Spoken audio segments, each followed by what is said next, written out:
So this is Tafo Talks Big House Edition, but I hate Twitch export tool. It never works, so I have to locally record every time. Oh, that's fine. Yeah. So how's it now that it's all over? It's really good. Dropped a bomb on us. I am actually feeling pretty much 100% again, which is incredible because, like, last year, probably took me 2-3 weeks to recover mentally, because like it was such an insane tournament to run, and it was really unhealthy.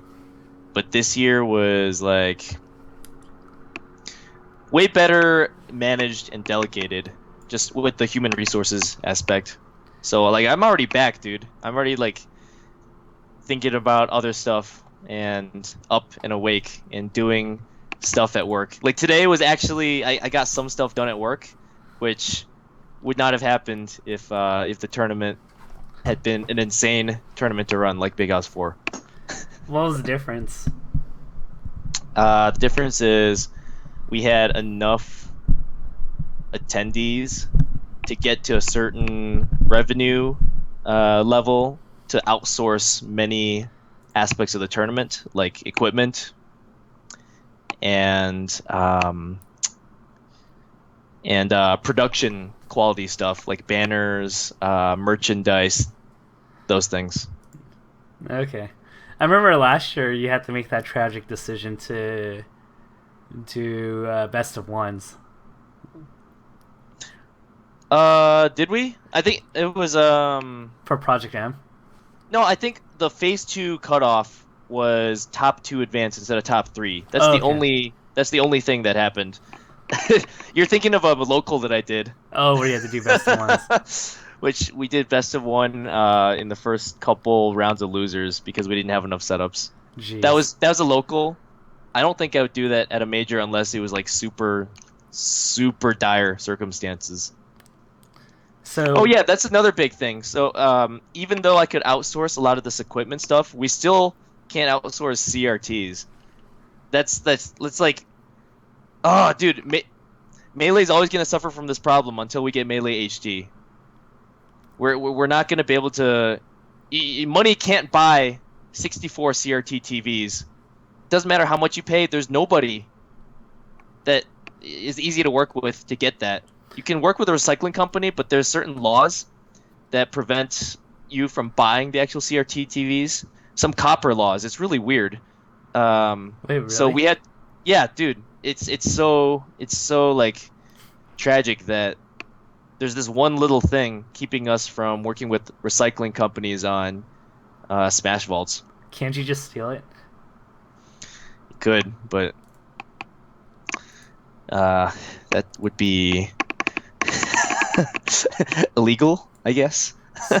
So yeah. So we still crowdsourced the CRT TVs. How many did you end up getting?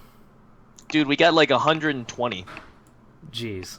Which is amazing. Wait, where did they all go? I counted like 80 in the main room, and then there were some under the tables as backups, and there were about 20, I think, 15 to 20 in the Wii U room in a corner of the room for friendlies overnight. Okay, sick.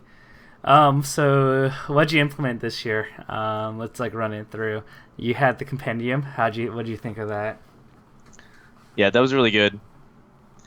We it let us do like a secondary budget, which not many tournaments get to do. You know how you're planning out, it doesn't matter if you're planning out like, I don't know, a birthday party or a 2,000 person Smash tournament. You always have a trim budget and a bloat budget. The trim budget is if you hit your floor of attendance, like the minimum worst case scenario. Then you spend this much money on certain things. The bloat budget is if you find yourself with a huge turnout, you can spend extra money on things you can reinvest in the tournament. We had that. We had like a secondary bloat budget because of the compendium, which allowed us to do some amazing things. Like, you know, you were at the tournament, right? The big banner, the commentary backdrops, the 4 projectors, production quality stuff, flying out players like, you know, Ice and Javi. None of that would really be possible without the compendium, in my opinion. Uh, well, that makes a lot of sense, right? Yeah. Well, so where do you keep all that stuff then? What do I keep? What? All the stuff you just mentioned, like the banner and everything. Oh, you know what's really nice? The banner is made of fabric and it folds into like a very small volume at the end of the day. One of the gaming gen people on Sunday late night like handed me this roll, like this blue, dark blue looking roll of like thing, and I was like, "What is this?" And they're like, "That's the big banner. You get to take it home." I said, "Wait, what the hell?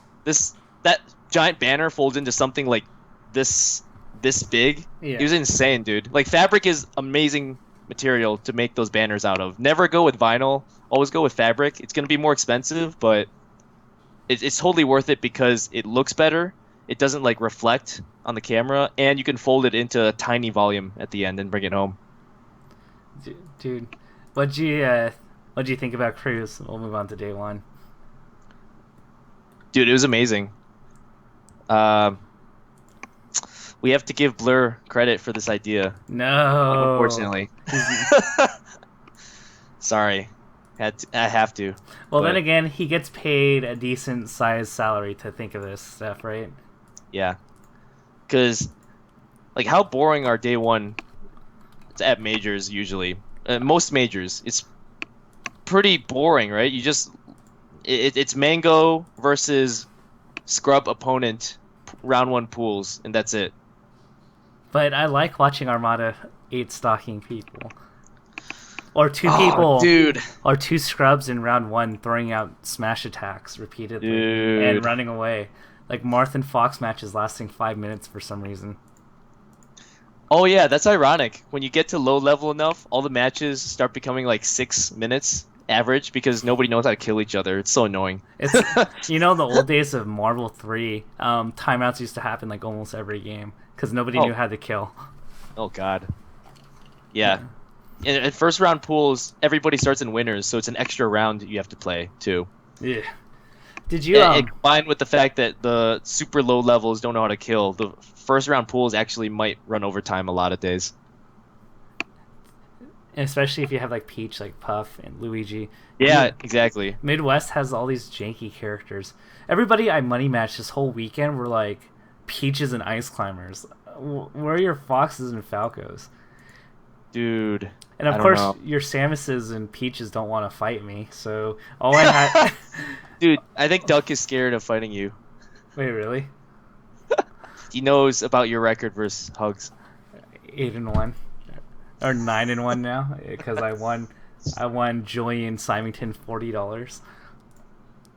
Oh Gosh, God. he's so Dude, good. dude, dude. I won $50 from Blur at SmashCon because he didn't know about KJH. Dude, KGH is so good. It was KJH versus Hugs, and me and Blur were backseat money matching. Like we were watching, and like I hustled the shit out of him. I was like, man, I'm feeling like gambling today. $20 KJH. What do you say, Arian? He's like, yes, deal, handshake. And I took $20 from him, and he was so salty. We did it again, and I took another $20 because KJH beat Hugs again in another money match. Jeez, was Hugo salty? Yeah, Dude, I think they did another two money matches after that, and Hugo finally won the fourth one, and then they called it a day. damn. I heard Hugo was like passing bills to everybody. I heard Gatsu got a hold of him by the end. Damn, Yeah, and that's everybody. SmashCon. I think it was a SmashCon. Damn, So, Cruz, worst coaching of all time. Hungry Box. You know, depending on who you talk to in Florida, you're gonna get different answers on who made the decisions. Plup will say, "Nope, I'm not saying anything, but I want to go first or second." Hmm. Damn. It was funny because you read the commentary and like Blur just predicts what's gonna happen. Gatsu goes in, Of course, West beats Wizzy. They send in the worst version of Wizzy because they figured Yeah, that would like work. why? Why would you do that? It's ugh. That it doesn't make any sense. I get it's only one of two things I think. Hungry Box being too confident in Gatsu to stay even with West balls, and and then like oh we got the two lesser players on the crew out of the way. Now we can go to town with our big three. Or maybe Gatsu got too cocky because I know he likes the Falco Falcon matchup for whatever reason. It's Like, West balls though. Why would you? yeah, dude, that's crazy. But wait, I remember Gatsu actually took a game from West Balls at a tournament this year. I can't remember which one, and he was about to go up 2-0 too. So I know he's at least pretty decent at the Falco matchup. Um, But this is like Obviously, this is different because it's a high stakes crew battle. you're not gonna get West fooling around. He savaged it and got leads in every crew battle that he got to play in. Yeah, yeah.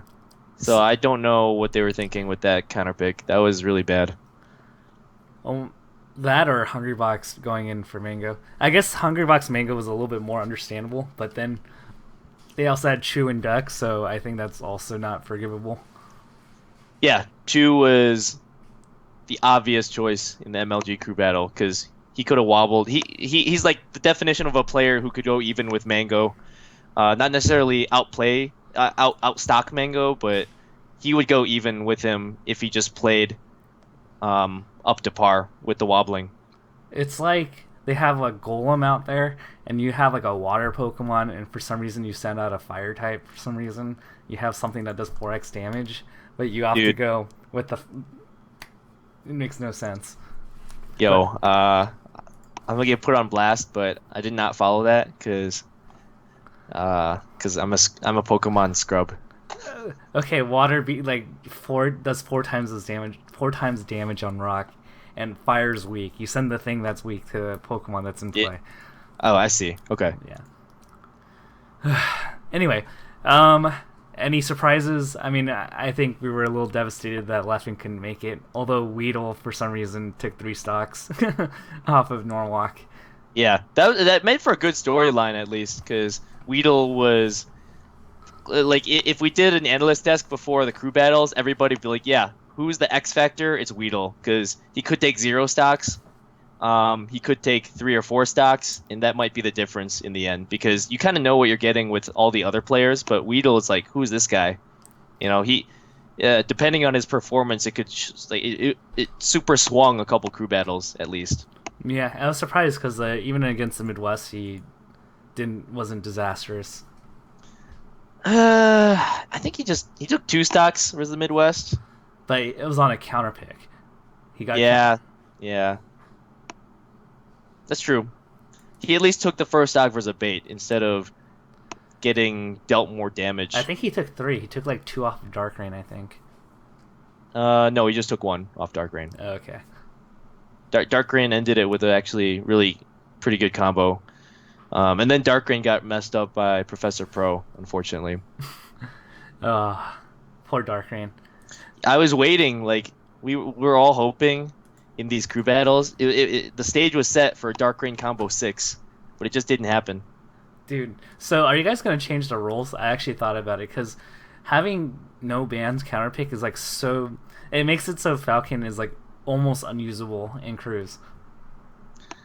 That was me and Matt.Zeb kind of sat down and decided that I left him in charge of the cruise aspect of the tournament because I know how much he loves cruise, and we just thought it would be more exciting that way, where the top players are forced to face their toughest matchup and their character locked, so their toughest counterpick both stage and matchup wise.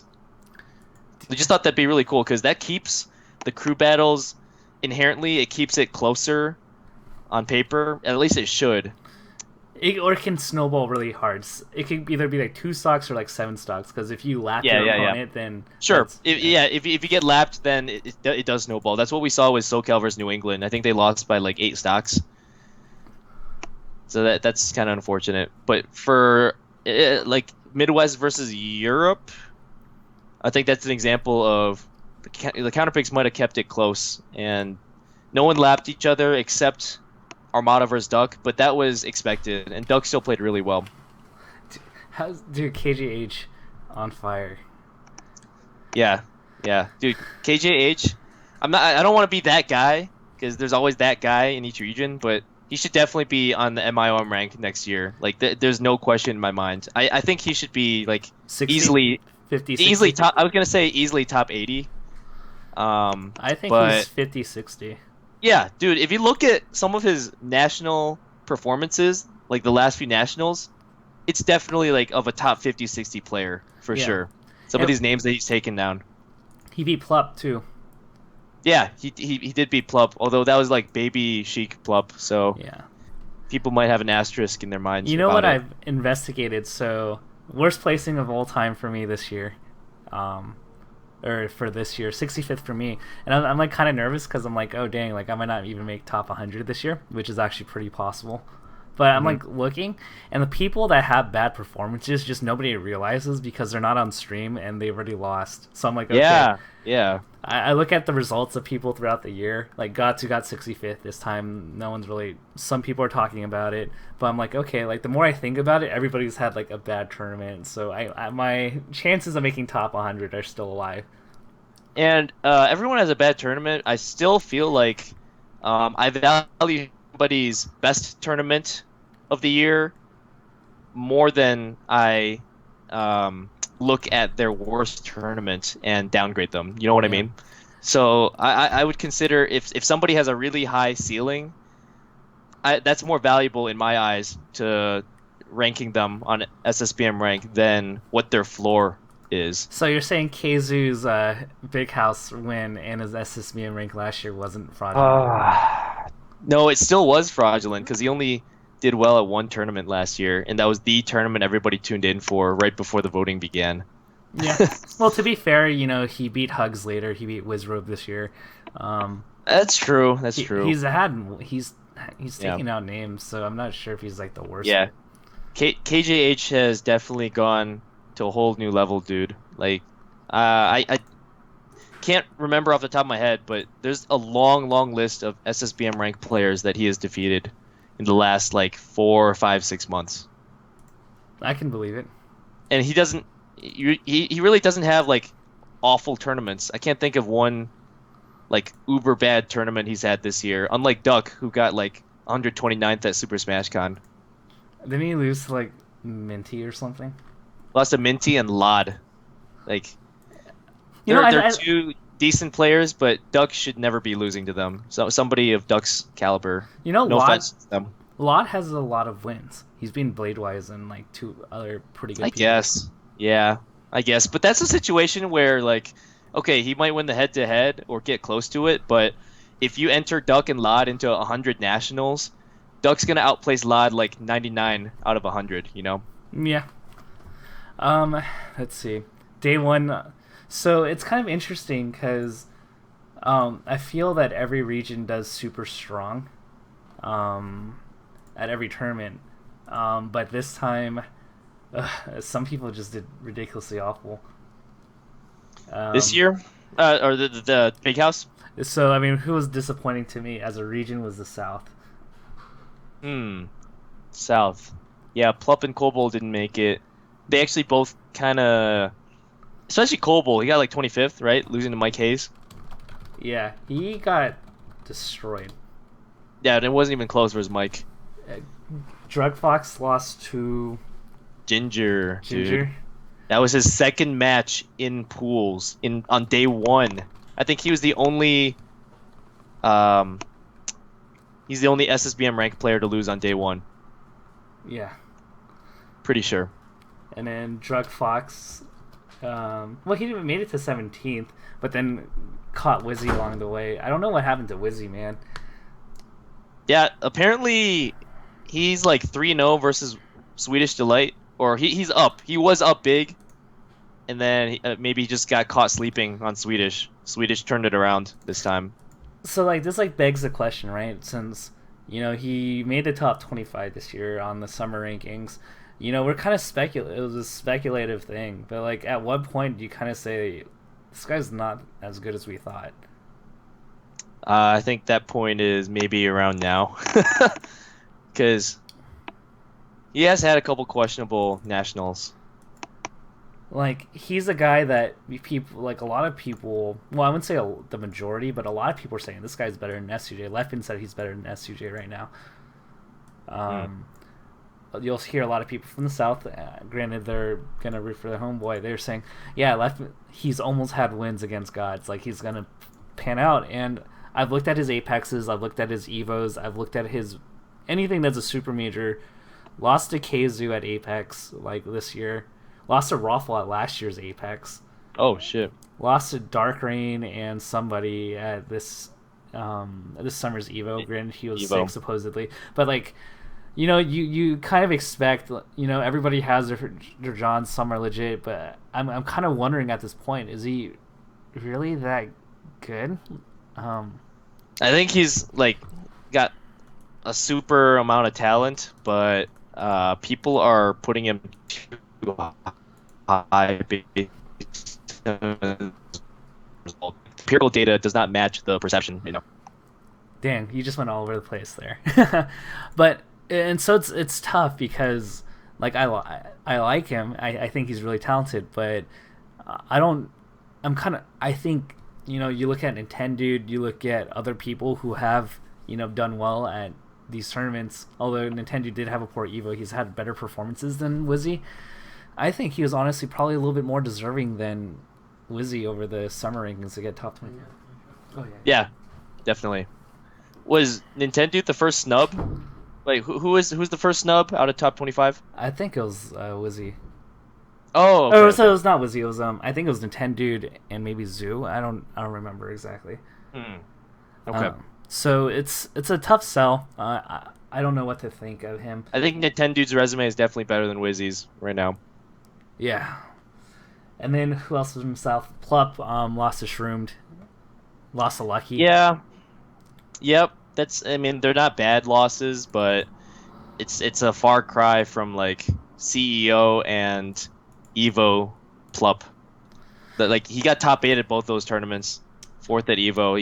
He was on fire for that little stretch, and then he seems to have cooled down. Yeah. Rumor has it that he's burning out, which is another topic worth talking about later. So it's tough to say because you look at these people, and I guess we can say that Dr. Z was right, that people were going to fall back to the norm. Sheridan actually didn't like Wizzy, or he thought Wizzy, Plup, and Drug Fox were all overrated based on a really small sample size. Okay. And I guess we can say he's kind of right, that I feel like they're starting to hit like normal performances, or what we deem to be normal. Right. Yeah.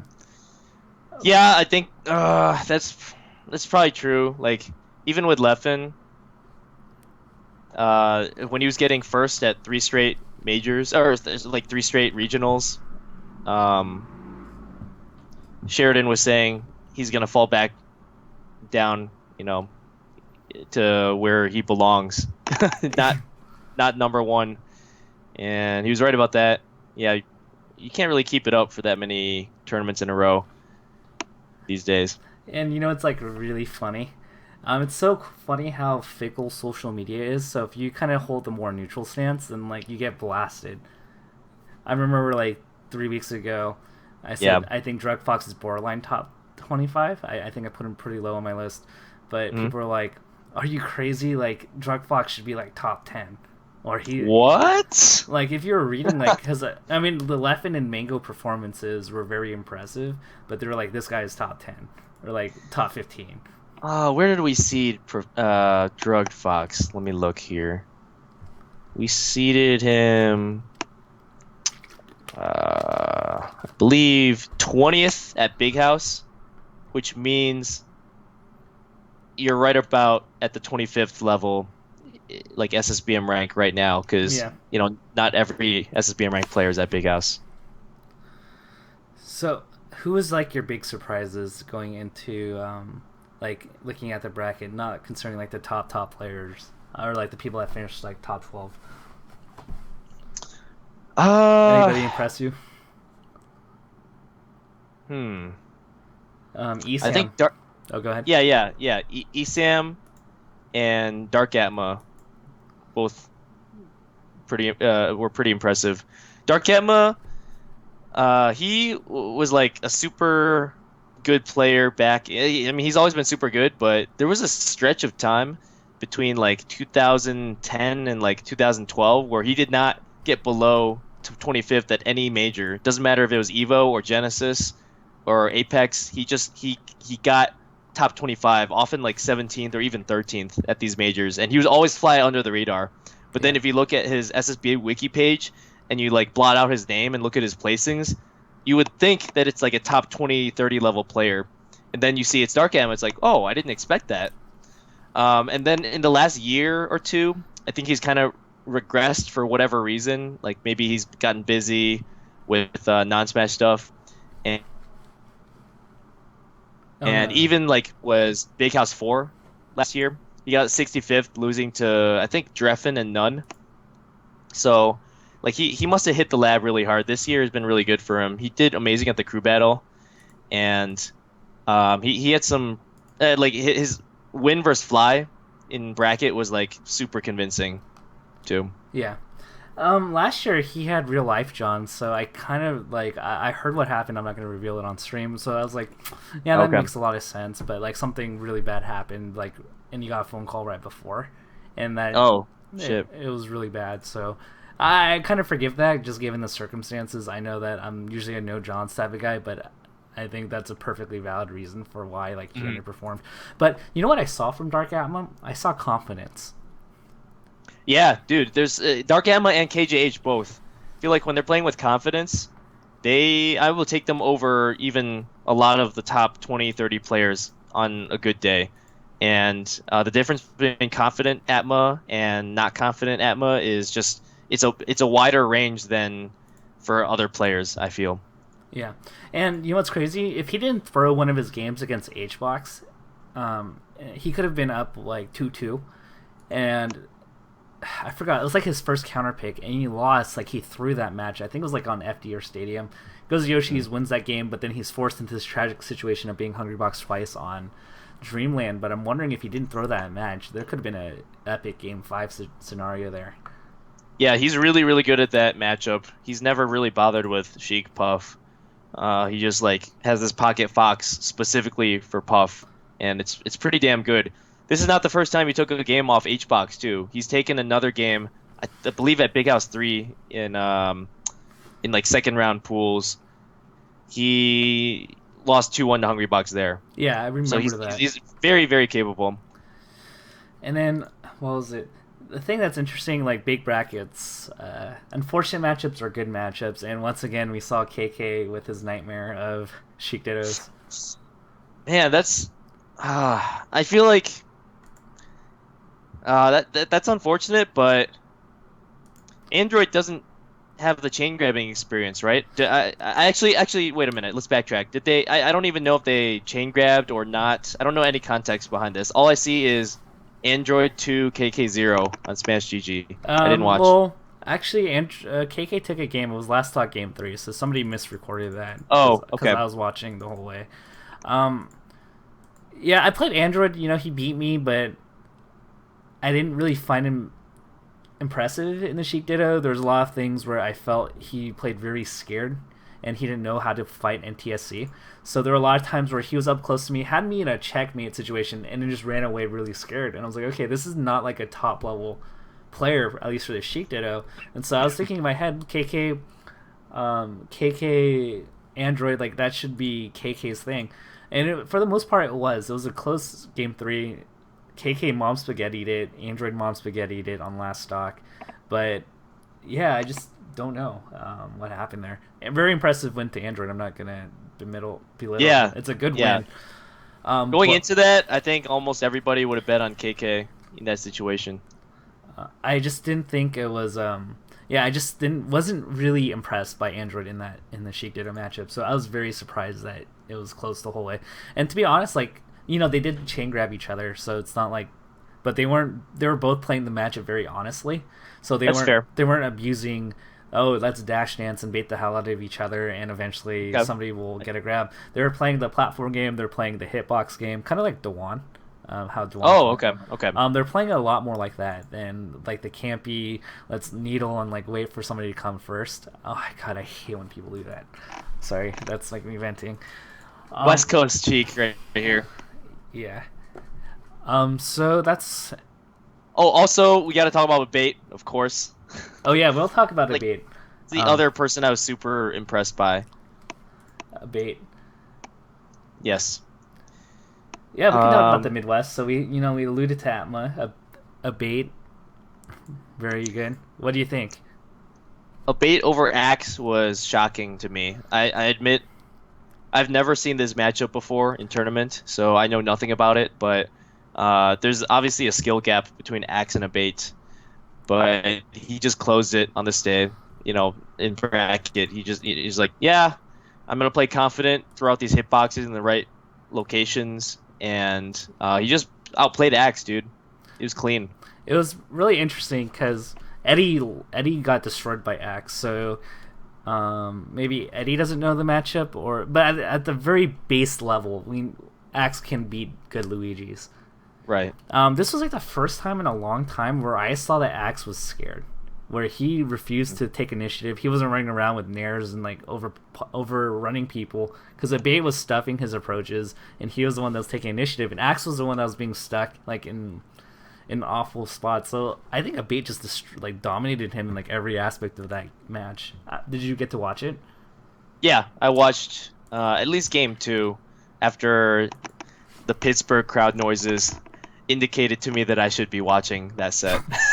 I see. But it's crazy because a bait reads aerial movement really well, and that's something that Axe relies on, is like jumping around a lot, and a bait was throwing all these like preemptive down airs and forward airs, and it was just like hitting Axe. I don't know if Axe had a game plan to fight that. Yeah, I don't know. Axe, oh man, I think it was his worst placing in like over 2 years at least. Yeah, he got 25th. Wow. When was that? This weekend he got 25th, and I think that's the worst he's done. I thought he got 17th. He got 25th. Wait, really? So. Yep. Oh, sorry. No. You're right. I'm reading this wrong. He got 17th. He lost to Shroomed. Yeah. And then, so you have Ginger, pulling names. Duck, he's your man, right? Oh yeah, Duck played well too. I think after SmashCon, he kind of got a wake-up call because it was at a point where I think if Duck has expectations, that are a little bit too high, I feel like he performs a little bit worse there. Like at SmashCon, I think throughout the ride there, KJH and Abu were all like talking about, oh dude, I think Duck's gonna make top 8.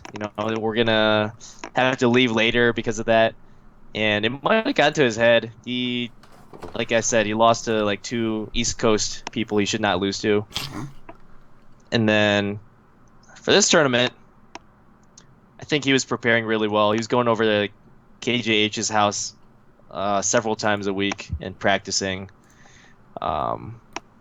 And he did really well in the crew battle and in the singles bracket. Dude, I'm looking at this list of 33rd places. Ryan Ford, Bladewise, Coble, Hugs, Fly Amanita, The Moon, KK, Professor Pro.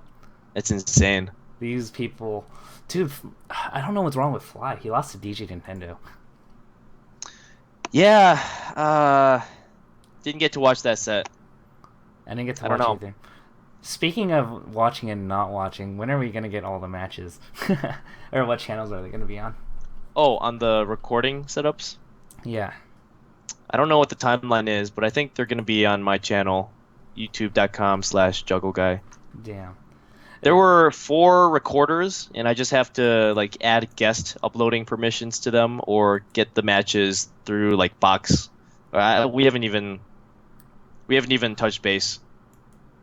Damn. And then shoutouts to Waz for getting 33rd in Fork also. Yeah, yeah. I'm not gonna lie, I didn't know who he was. I didn't know who he was, but apparently he destroyed Gatsu. Yeah, yeah. And then um, Scar did better versus him than Gatsu did. Okay. R.I.P. Scar must have been really happy. So let's like kind of move on to the top 16 tier of it. Okay. Any big surprises? Mm, Swedish, I think, is a name that I'm like, oh, interesting. Like I can kind of see that, but you're not a regular here. yeah, I would say Swedish for sure. It's kind of funny. He beat like West Balls and Zoo, and then lost to Duck. So Yeah. on paper, that's a weird thing for a Sheik main to do. And who do you lose to in winners? I forget. I think SFAT kind of bopped him. Oh yeah. Okay, never mind. Yeah, he 3-0'd him. Yeah. You know, a bait. If Johnny beat a bait, he would have had a great chance to make top 8. Yeah. Yeah, because So Johnny would have had Duck in ninth place, and he's like 3-0 versus Duck. That's a pretty good chance, at least better matchup than SFAT for Johnny. Duck sucks against Falcon. He's gotten better. He went on vacation to Florida, and he played Gatsu and Gravy all day for like a whole weekend straight. It's kind of funny. Like people are recreating the ceiling glitch for other characters now. Did you get to see the videos?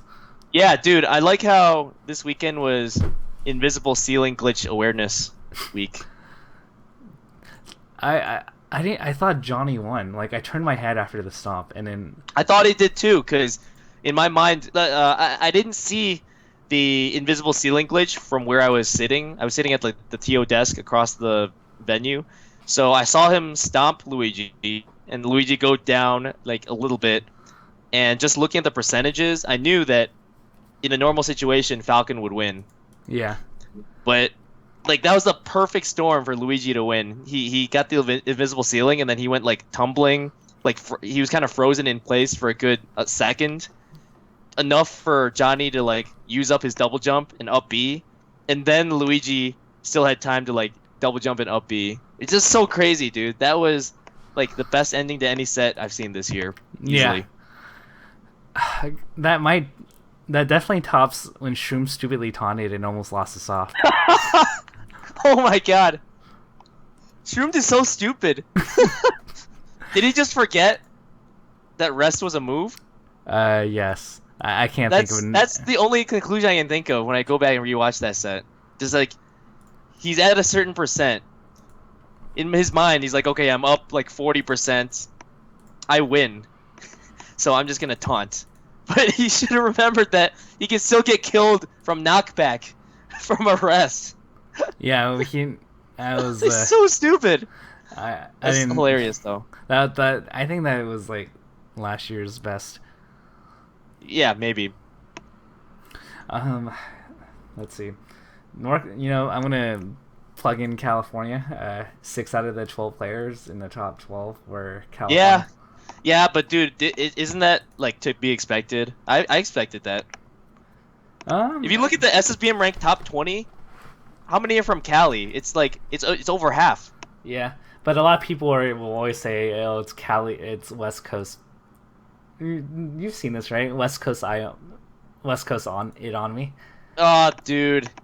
The voting data has disproved that. Like, Yeah. there's certain East Coast voters who will vote for a West Coast player higher on average. I wonder than if they West just Coast like. voters. I wonder if people from Tri-State are just so tired of like ledge camping and Dashians camping, they're just like look at California and people and like, damn, they're hella cool.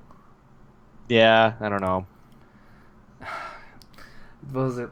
Any surprises in the top 12? I was actually really surprised that Shroom grinded it out against Plop and Ice. Shroom had a really good run, dude. Anytime you get double eliminated by somebody in a top 64 bracket, you know somebody made a huge losers run. Yeah.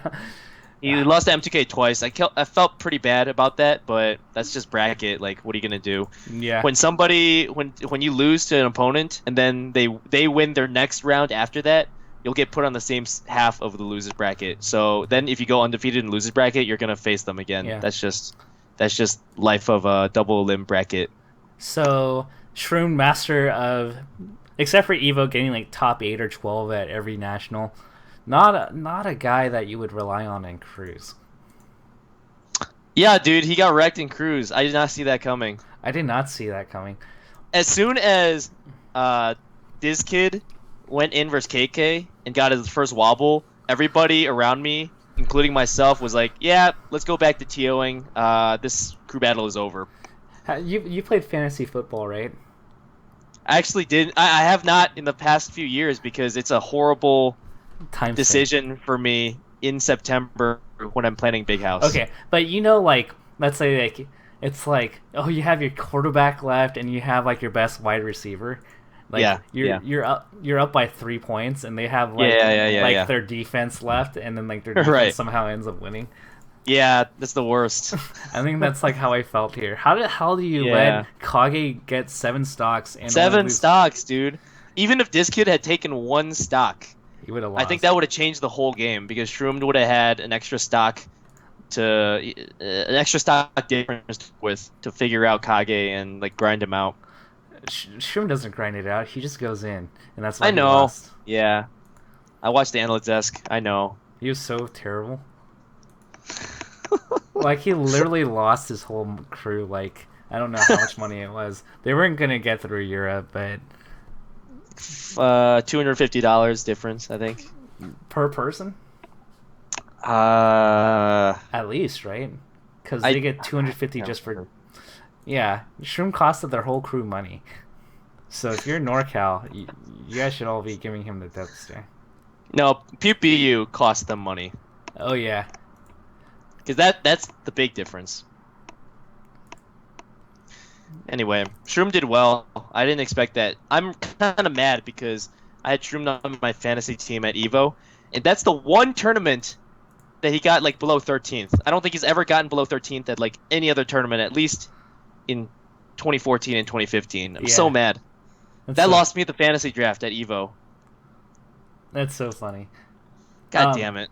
But props to Shroom and SFAT for both making top 8. I know like people are saying like NorCal kids are overrated, and they haven't been performing to their critiques' credit. I don't think NorCal's ever been overrated, but there is still kind of a big drop off after the top 3. That's always the criticism. People are like, oh, well, 4th in NorCal is overrated because 4th in NorCal would get destroyed by 4th in SoCal, you know? Yeah. Okay, so I got an interesting discussion. So earlier this year, right, the biggest critique of West Bowls was his inconsistency. Random losses, got destroyed by Ken. At this point, you look at the people in that tier of players with West Bowls, Plup and X, they're also starting to have their share of questionable losses too. Yeah, dude, the 6, 7, 8 tier that we thought existed, I think they're like blending in more to like the 6 to 15 tier, you know? Yeah, or 7 to 15, I guess, right? Sorry, yeah, 7, 8, 9 are starting to blend into like a 7 to 15 tier instead of just a 7, 8, 9 tier and then a 10 to 15 tier. They should always still be worth more on, Smash GG. I think so, yeah, because historically they've just done better on average. Yeah, and they have the potential to get 4th, whereas I don't see anybody really else having any shot at getting 4th place at a super major. Yeah. It's crazy. So let's go to the top 4. Oh, dude. Okay. First thought is, wife said it really well in a tweet. Despite all the upsets that happened between, seeds 5 through 50 or whatever in the big house, the top 4 still remained immune. Like they just solidly took the top 4 spots. I don't think barely anybody threatened them except for Nintendo vs Mango. That was the only even remotely close threat to the top 4 not getting the top 4. You know what's crazy? I did a little bit of research, and I think the numbers update after Big House, but all the Big 6 members have over an 80 to an 85% win rate on non-Big 6 members in the top 25 to 30. this year in sets. It's crazy. Yeah. Dude, the era of the gods is not over yet. Yeah. It's still very much a thing. There's the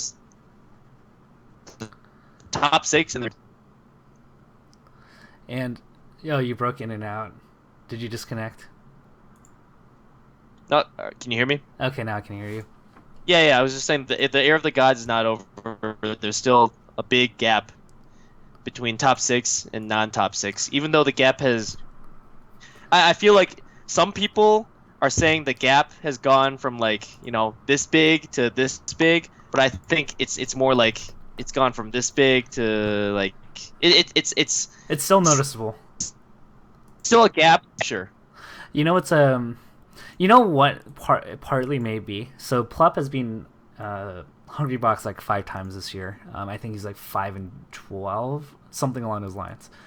Minty King's lost a handful to X, but do we think that these losses are happening more frequently because tournaments are happening more frequently between good level players?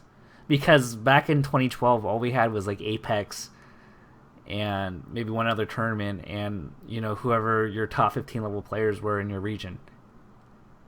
Yeah, I definitely think so, because they have more playing time now versus the gods. They have more data to work with. They have more sets to study.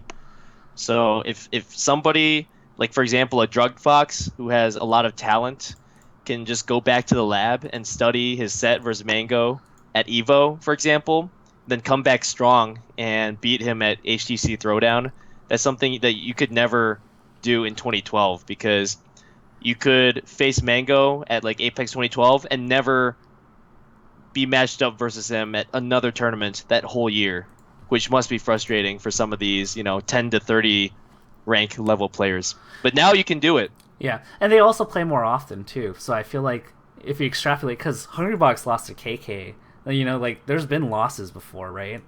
Yeah. And I just feel like because people play more often, that it's going to be more of a normal thing because the sample size gets larger. Yeah. So it's impressive. I think Armada now is 19-0 against top 30 level talent.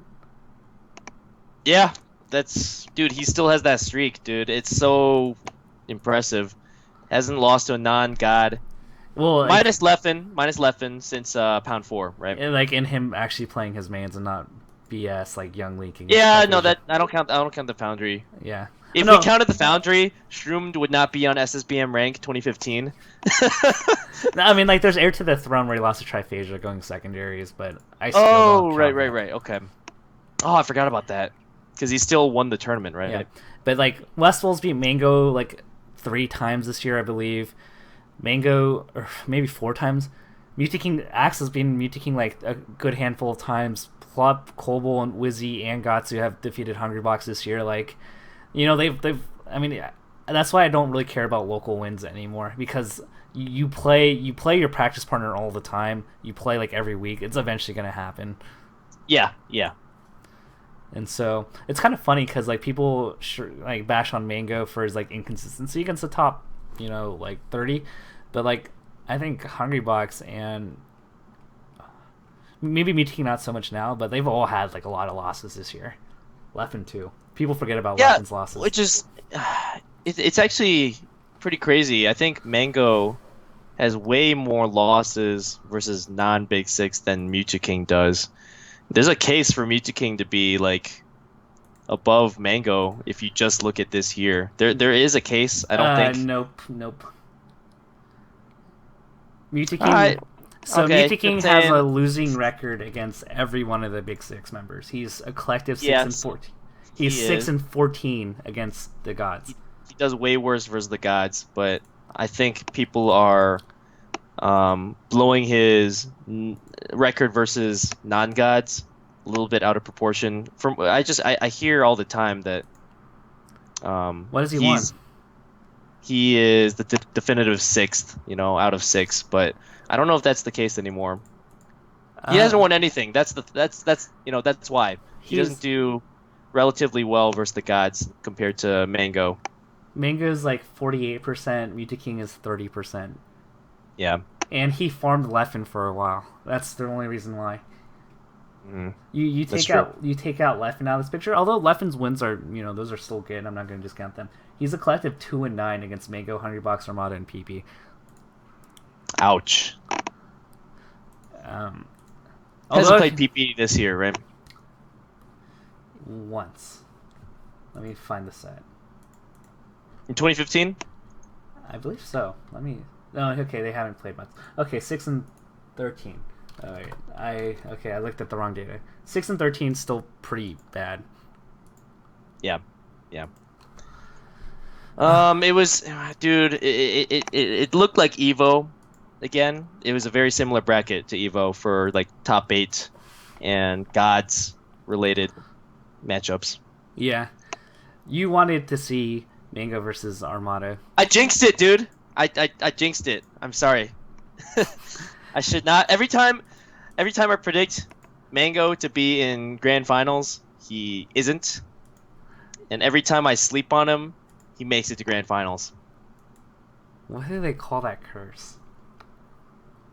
Anyway, so there's Can't have it all. You can't have it all at these tournaments. Like Cruz was a big highlight. I think a lot of people would actually consider that their highlight of the tournament as a spectator in person.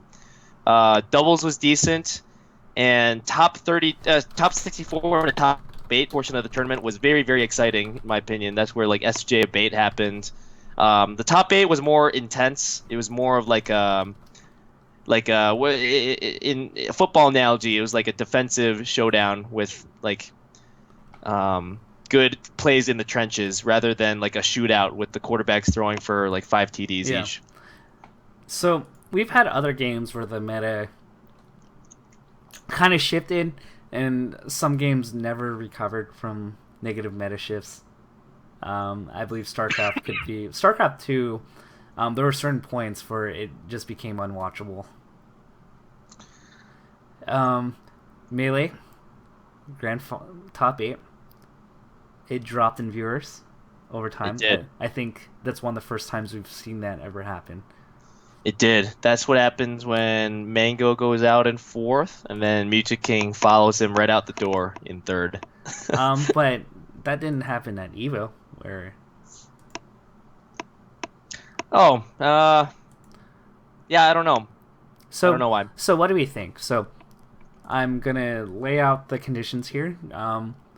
The way that Hungrybox plays is perfectly fine, competitive. It's the right way to win. Yeah. Now, from a viewer perspective, from the growth of the game perspective, what if Hungrybox just keeps getting to grand finals and it's Armada Hungrybox finals every time? I think people would get kind of tired of it. I mean, the hardcore Melee fans will still appreciate the footsies and the nuances of the matchup and how it evolves, and the player-to-player matchup, how that evolves. But I think a lot of the casual spectators will suffer from that if that keeps happening, like Swedish Fox versus Hungrybox at every grand finals. That's what I'm a little bit afraid of. Because we had what's funny? It's like history is repeating itself in cycles. Like if we were to take like 2014 to 2015, I say 2014 was like Genesis year, where like Mango was on top, winning everything, and then next year Armada like slowly finds his way back, and then he eventually wins like Apex, pound, or he doesn't win pound, but he eventually Armada starts his like first win streak at Genesis 2. This time Armada's starting to find his streak, and then Hungrybox is his like main competitor again. I'm pretty sure. Do you remember Apex 2012, Apex 2013 were probably almost like the worst. That 2010 to 2012 was a really awful meta to watch. Or like, yep, those. Remember Young Link versus Peach? Yes, I do.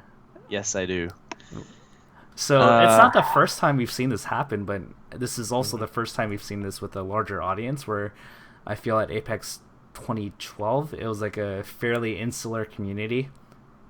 So it's going to be interesting to see if this goes on for like a year and a half. Like, how does this affect viewership? How does this change the perception of the game? It's not to say, I'm not advocating to say like Hungrybox should change the style, but there are subtle things that happen as a consequence. Yeah, and the spectator Spectator value, entertainment-wise, is something we always have to keep in mind for tournaments. It's a part of tournament and scene growth, whether we like it or not. It's stream content's huge. I think. What was I gonna say? I think a really on point Mango and PP will be able to throw like more variety into these top eights, but they're behind right now. They have some catching up to do to Leffen and Armada. Yeah, I would agree. Armada, your consensus number 1 right now? Yeah. Would you say? Yeah. Me too. Yeah, easily. But before I was arguing that Leffen has not, it hasn't deserved his number 2 title quite yet. But I'm starting to think, if somebody comes up and asks me who is the second best player in the world in Melee, I have a hard time not saying Leffen. Yeah. How about number 3? 3 through 6 is literally ignorant, it seems. I think Muta King's behind everybody else. Sure.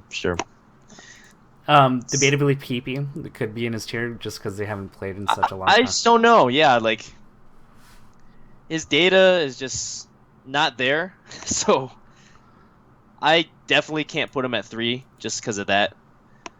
But... Okay, let's play the game of this high and low, right? Armada, what's his high and low? High 1, low 2.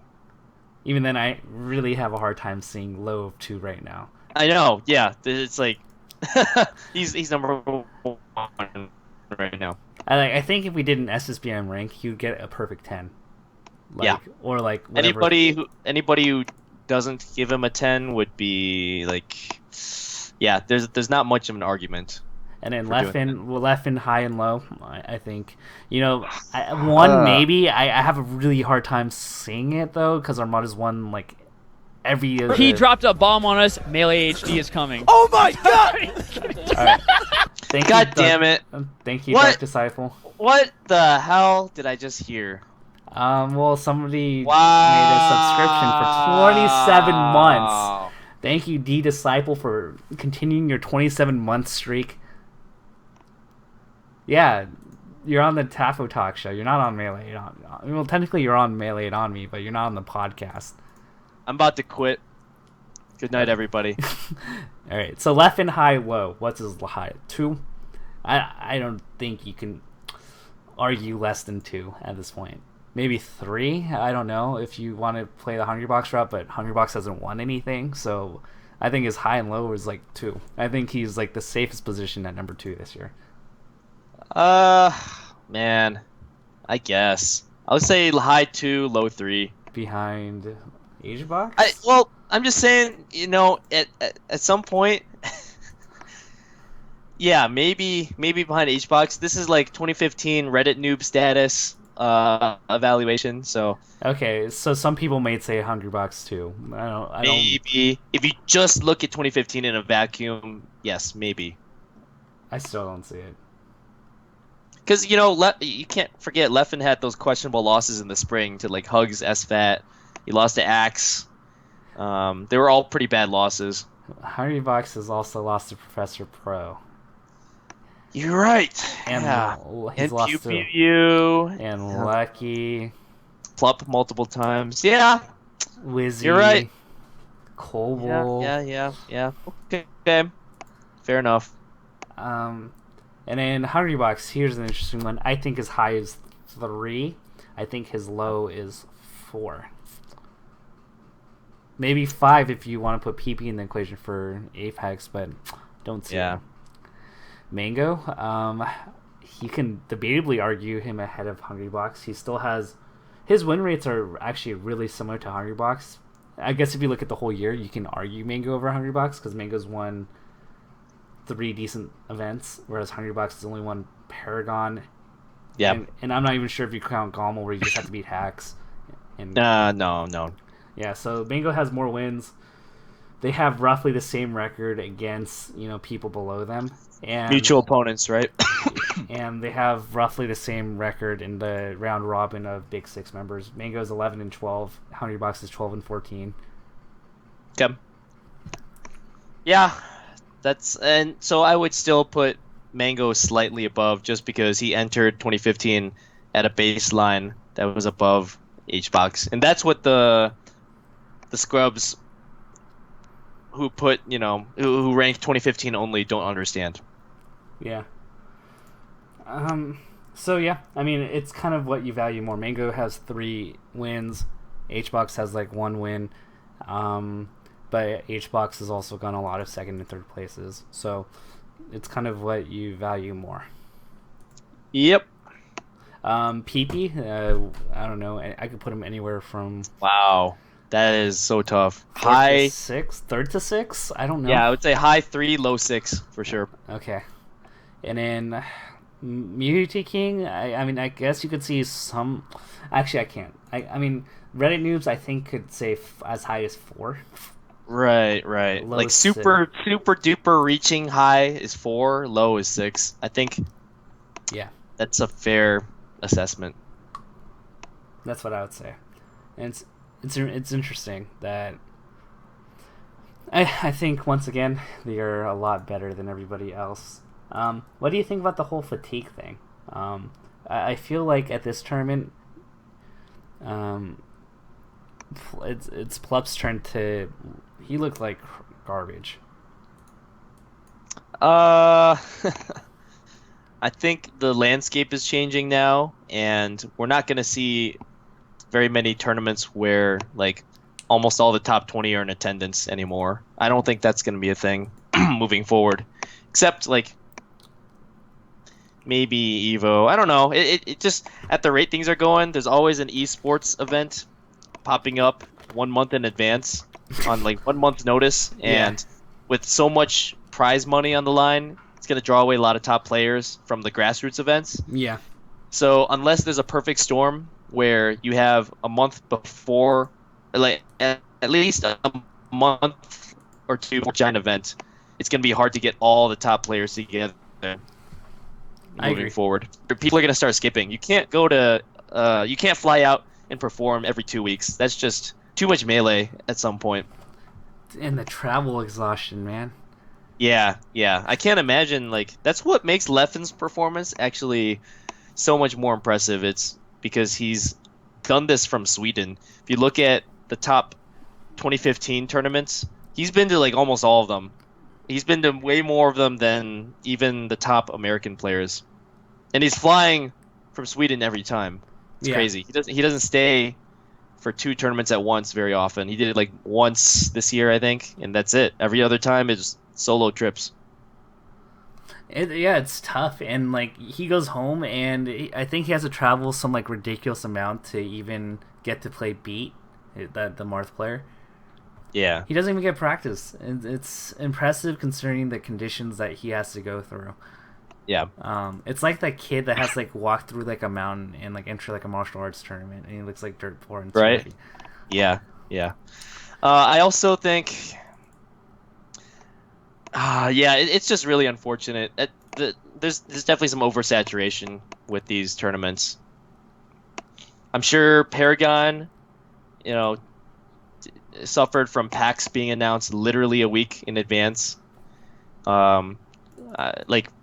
I think Armada didn't go to a couple events because of the oversaturation, just as an example. And he's not going to MLG either, which makes a lot of sense.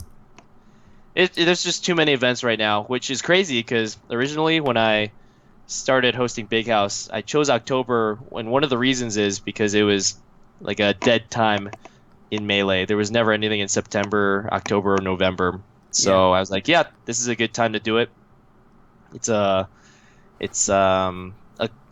nice spot in the calendar for us to grow. And then all of a sudden this year, there's like a million events in September. It's like, oh, okay, well, guess these guys are going to be burned out. Were you at any point like nervous, like about Big House? Nervous about attendance, like everybody just they're being too much. I was never nervous about the overall attendance, like the overall number of uniques. I was worried about the burnout from top players because even 3 months ago, there was no such thing as Melee at PAX or Melee at HTC Throwdown or Melee at DreamHack London. These things were not things 3 months ago. Right. And then all of a sudden they popped up, and I think some of the grassroots events will suffer from like top 50 player attendance not being there at the same level that they were in previous years. I also think it's really stupid that some tournaments are considered less prestigious because one or two players are missing. It's really not about that. It's about how well the tournaments run and the culture it creates among the in-person attendees. Yeah. So, like, we're talking about burnout, and I actually had, like, okay, like, without delving in too much, that as a friend of said top player, it was the most depressing thing. You saw that picture on. Do you see that picture on Twitter? Yes. Like, like as a friend of Mango's, like I don't know like what the best plan is for him. Like, let's say like I don't know, like Cloud9 hired me as like an anonymous coach, right? Like I don't know what at this point what to make of like what is like Mango's future as a Melee player. Well, Mango's still got the intangible smarts and talent that nobody else really has. Just he sees the game differently. I think the days of him being able to play All-Star mode or Rivals of Aether the week before the event, going in with like minimal preparation, those days might be over if he wants to keep competing for first at these super majors, right? Yeah. But on the flip side, like part of the reason why he felt he did so poorly before Paragon was because he over prepped and like it got to his head. Okay. So, I mean, every competitor is different. Some people can't overthink it. There's got to be some sort of balance to strike for him, and that's something that a coach should evaluate case by case basis. I don't have an easy answer for Mango, but I feel like he could benefit from a little bit more of the traditional studying and preparation that others, Armada, Leffen, utilize. Do you think it's kind of? I mean, I guess the best analogy I could give is like the over athletic college kid now reaching, and then all his peers all of a sudden like are now pros and not gangly college kids. Yeah. He can't just bulldoze people anymore. Sure. It's like so tough because like, I thought, you look a year ago and like the excuses we had were like, oh, okay, like winter Mango, not a big deal. Oh, this tournament doesn't really matter. Oh, it looks like spring is coming around. Oh, Mango's heating up. And then Evo, okay, like maybe this will do something for him. And now it's like at this point, like there are honestly no more excuses for Mango. Yeah, dude, it's so sad though, because like for him, he keeps having to reprove himself. After 2014, he was the consensus #1, and now we're talking about him at 4 or 5. That's just crazy to me. That's You know what's crazy? Like this is like the most sad thing. Like, and this is something that, as a public observer, if you're kind of observant, you can kind of see this. Look at a picture of Mango in 2013, and look at the Big House Top 64 picture. Ooh. I have not done this experiment. Does he look? He just looks worn down. He looks like he's aged a lot. Wow. Like, it's like almost disheartening to like the point where like it kind of gives me a little bit of tear. Like, damn, like, I wonder how much pressure he's putting on himself. Like, the funny thing about Mango is that like he has his persona, but he's actually like this like really thoughtful, deep guy. Like it's really strange if you can get him to talk under circumstances like you're like, wow, like I never knew Mango. I never knew Mango was not a dick. I got a solution. Mango sees Darkrain as a therapist because Darkrain has not aged one day since 2007. Damn, dude, he looks good. Yeah, I gotta say, no homo. I'm just saying, like, there's that guy might not be human. But it makes me think, like, because like you kind of see it in jest, right? Like the joking, like, oh, like I saved Melee, like from the dark ages of, I don't know, Young Link versus Hungry Box's Puff, right? And I'm wondering if he carries that with him as he plays. I wonder if he carries the notion. Yeah. He's always had that chip on his shoulder, where it's like, oh, you guys didn't appreciate me in 2010. I'm gonna go Scorpidorp for a year.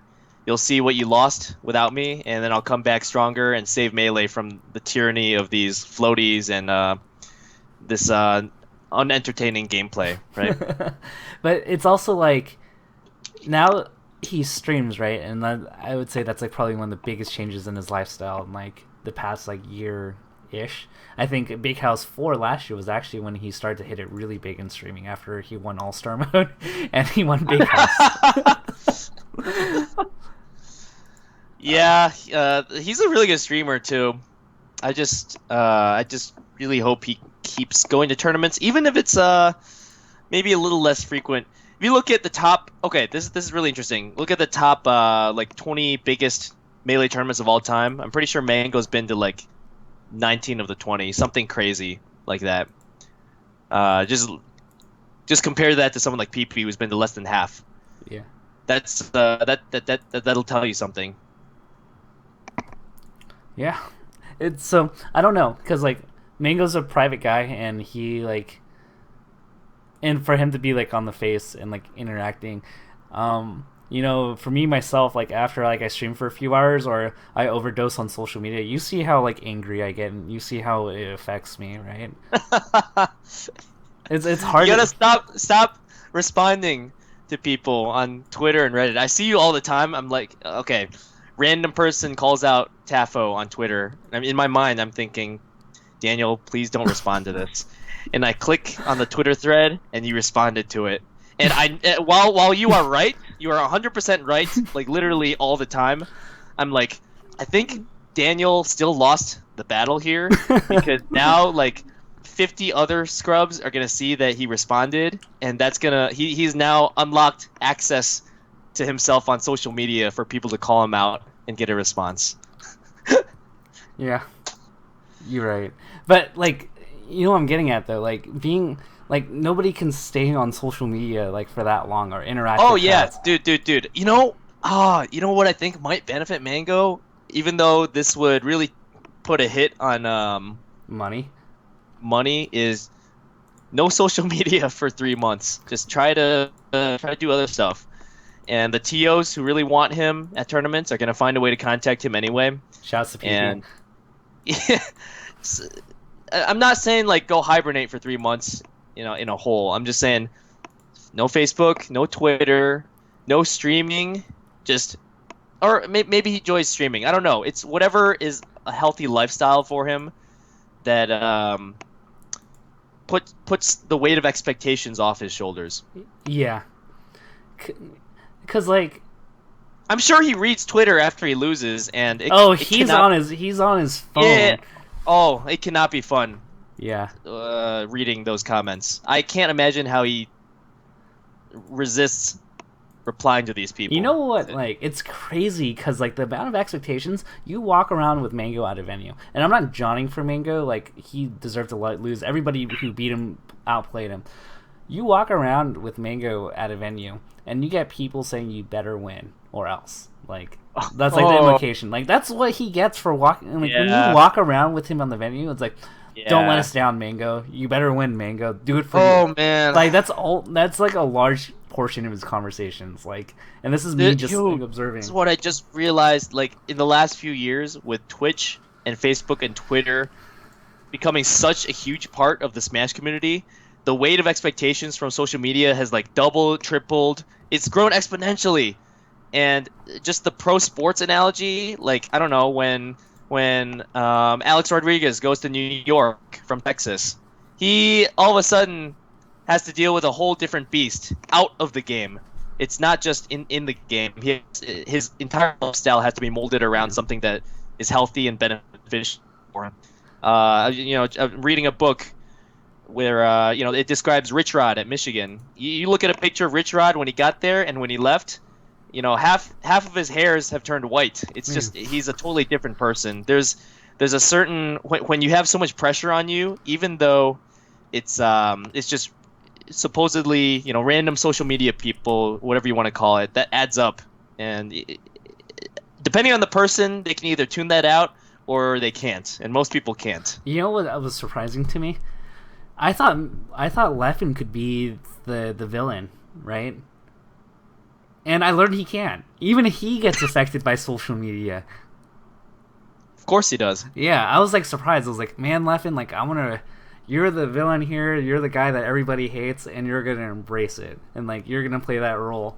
And then I found out that he cowers to social media too. Mm-hmm. Who would have thunk? Yeah. Social media, man.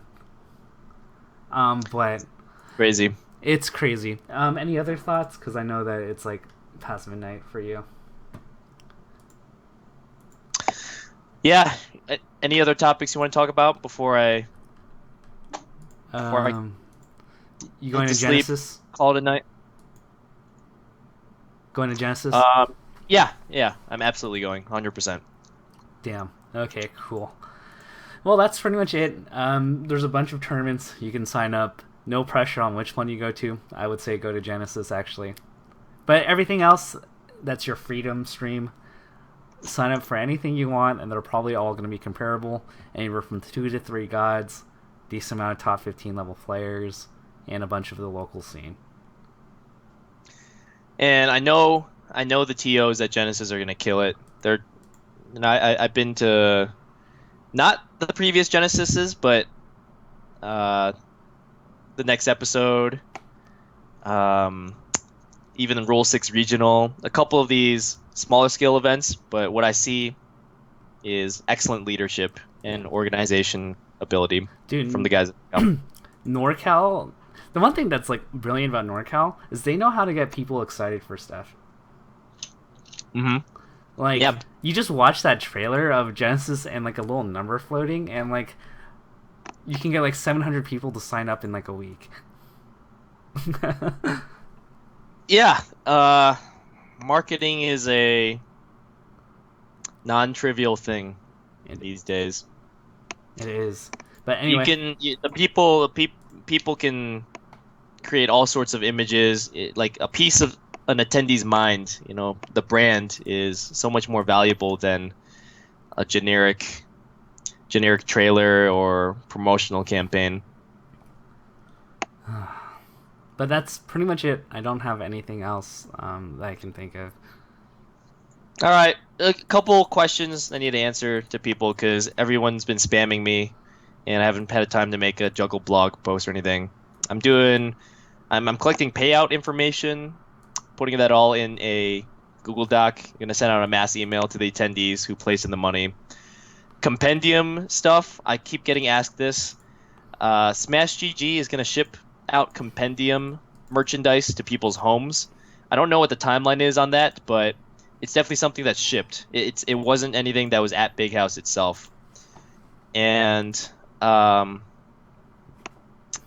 actually, I think those are the only two. Those are the main two questions that I've been getting. I guess one last question. We move on to 2016. What does your top 5 look like? Geez, it changes so much I'll say Armada, Leffen, Mango, H-Box, M2K, PP in that order. Right now, Okay. on this day in history, October 8th, 2015. But could change come January. Like, I don't know what's gonna happen at DreamHack. Yeah, you're right. What if PP goes and wins DreamHack? That changes everything. I don't know. It changes too much. Do you know what didn't happen at this? One last shout out. No Dark Disciple hugs. Oh no! What a shame. He was lurking, man. Was he lurking? What about when Mango vs. Ice happened? Where was he? Mango scripted it in a way to say that Alex 19 was gonna grab him. Oh man. I know D Disciple was camping the ledge of that main stage. Like he's just waiting to pop out. It was so funny because he was just standing there, and it was like a thief waiting in the act. Damn. Well, that's the end of an era. It is. It's unfortunate. But anyway, that's all I had. Alright. I'm out. Alrighty. Thanks for coming on, Juggles. Yep. Thanks, Daniel. See you later. Alrighty. Later, dude.